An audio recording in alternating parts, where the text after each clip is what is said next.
So, last thing I want to talk about is the shenanigans that I'm seeing.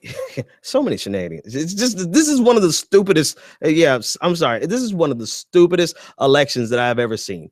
And I'm sorry. It really is mind-boggling. What I'm talking about right now is what the behavior I'm seeing from Hillary Clinton supporters and Hillary Clinton surrogates, and particularly white progressives that support Hillary Clinton, and then white privileged progressives, white economically privileged and just white privilege progressives attacking and trying to lay some type of guilt at the feet of Bernie Sanders white supporters, as though they benefit from a privilege that no one else benefits from.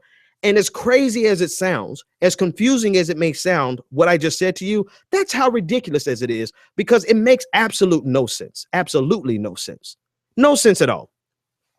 But what you're finding more and more and more, the new play, this is the new playbook. And I hope Black Hillary Clinton supporters, I hope you're proud of yourselves. You have the right to support Hillary Clinton, right on. That's your business, right?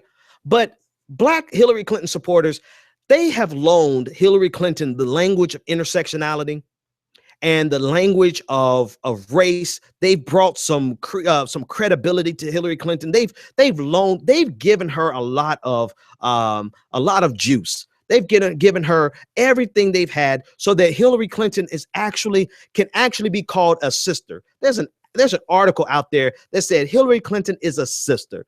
Now imagine if there was an article right now out there saying that Bernie Sanders is a bruh. So the Black community at large, particularly the Black misleadership class, they have loaned Hillary Clinton the language of intersectionality and the appearance of understanding race issues on a nuanced level greater than what Bernie Sanders could ever understand.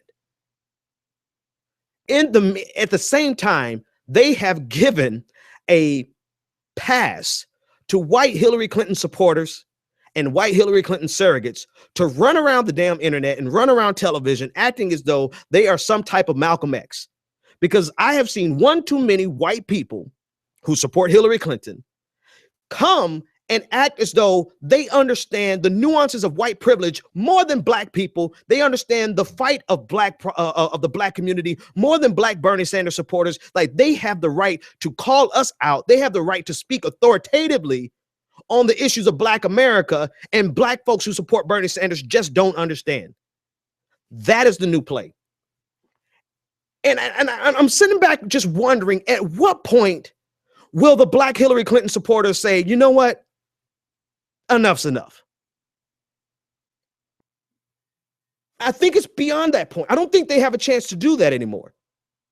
And what's bothering me the most is that they have loaned so much credibility, so many catchphrases and so many token words, and intersectionality and white privilege and all these catchphrases that have significant meaning, but you've given them a blank check and allowed them to run amok throughout the interwebs, throughout television, espousing rhetoric as though they have a nuanced understanding. And when they say things, it comes off as shallow as the mud I just tracked through in my Timberlands earlier tonight. That's the depth of their understanding of the racial problem here in America. But because you wanted to make sure Hillary Clinton was seen as a sister, you stopped calling them out in order to defend Hillary Clinton. And at least you've done so publicly. I can't say what you've done in private. I don't give a damn what you've done in private. In public, you have given people like Joan Walsh, Karen Finney, even though Karen Finney is not white, but you've given people like David Brock, as white as the screen on my computer right now. You have given them a blank pass to run around and claim things such as who understands Black Lives Matter and who doesn't. Or this ad did not have the right amount of people in it, the right amount of Black faces in it. Therefore, Bernie Sanders is a racist or doesn't understand Black Lives Matter. At what point is the Black Hillary Clinton contingency going to get tired of it and rein in their white liberals? I don't think they are. I think we're beyond that point. I think it's at the point of no return. I think you have completely marginalized your own movement. I think we have, and now I'm including myself as in with the word we. You have marginalized your own movement, and you have. Hang on, let me see if I can catch this call here. Where the hell is my mouse? Sorry, whoever's calling, I can't even see my damn mouse. So anyway, I'm gonna just keep talking. You've marginalized your own movement.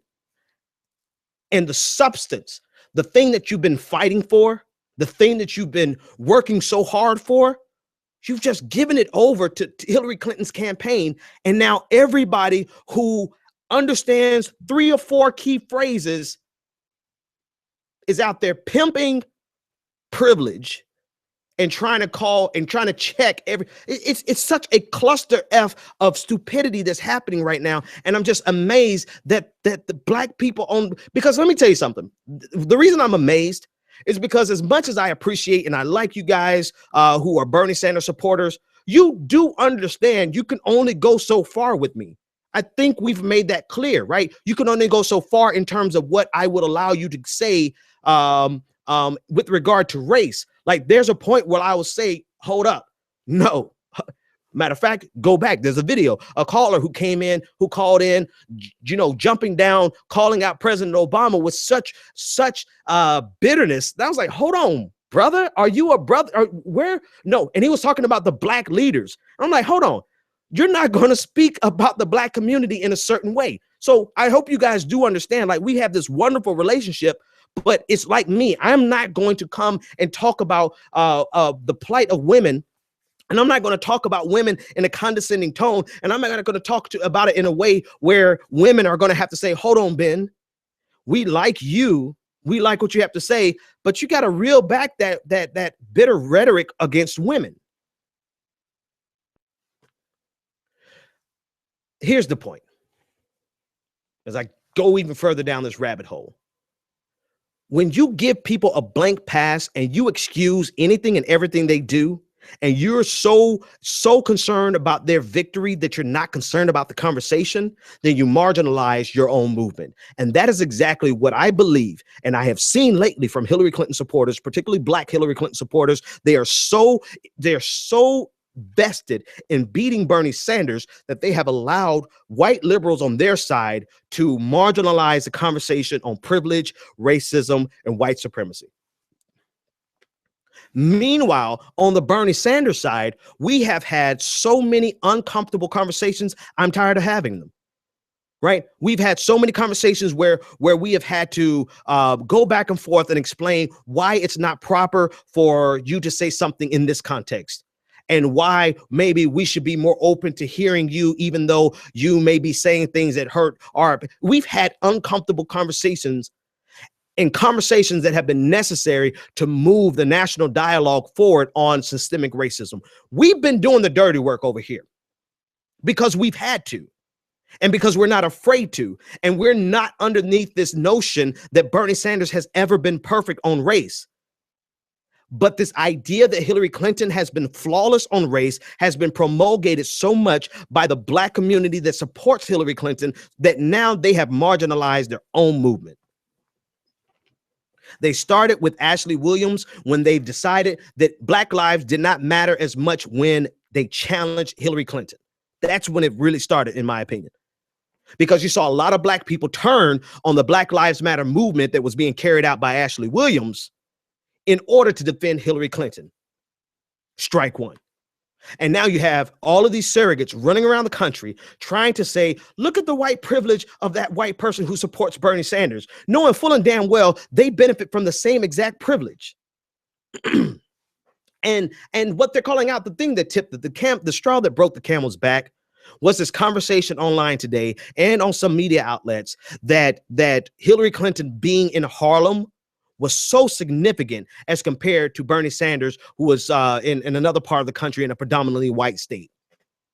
And how that was indicative that Bernie Sanders just doesn't get race. And how Hillary Clinton being in Harlem, oh, that just shows that she wonderfully understands race. Hat tip to Kyle over at Secular Talk. I heard him call it McFeminism, when you have a shallow version of feminism. Um, that's McRacism. McRacism. When you have the shallow interpretation of what diversity really is. McDiversity. That's hard to say. McRacism is easier. You have the shallow interpretation, and your interpretation of anti-racism is really only for your political expediency. And any conversation that is uncomfortable, that would advance the cause of anti-racism, you're willing to stifle and you're willing to suffocate because you don't want to bring any points, any negative points against Hillary Clinton. You don't want to have an earnest conversation about Hillary Clinton's jaded past on race. You would rather say that she has a better position on race than Bernie Sanders, who did go to the March on Washington, who, protested against segregation in Chicago, was chained to a black woman as an ally with her in solidarity in his teens, who, endorsed Reverend Jesse Jackson in 84 and 88. Who, has been consistent on policies for 50 years. You would rather whitewash Hillary Clinton's jaded past on race and make Bernie Sanders look like he's somehow a racist. And now, because you've done such a good job at it, you've given Hillary Clinton's white supporters and white surrogates a blank check to run around, to run amok, and throw around white privilege and water that down. So that now, who's going to take your ass seriously? Who's going to take you seriously? Who's going to take the conversation about white supremacy seriously when white supremacy has now become political fodder for Hillary Clinton? Who's going to take the conversation about Black Lives Matter seriously when you've laid down Black Lives Matter in order to support Hillary Clinton? Who is going to take white privilege seriously when you've allowed them to run around and just throw it around like it's money? Hey, white privilege for you, white privilege for you, white privilege for everybody. Not a damn person. And that's your fault, Black Hillary supporters.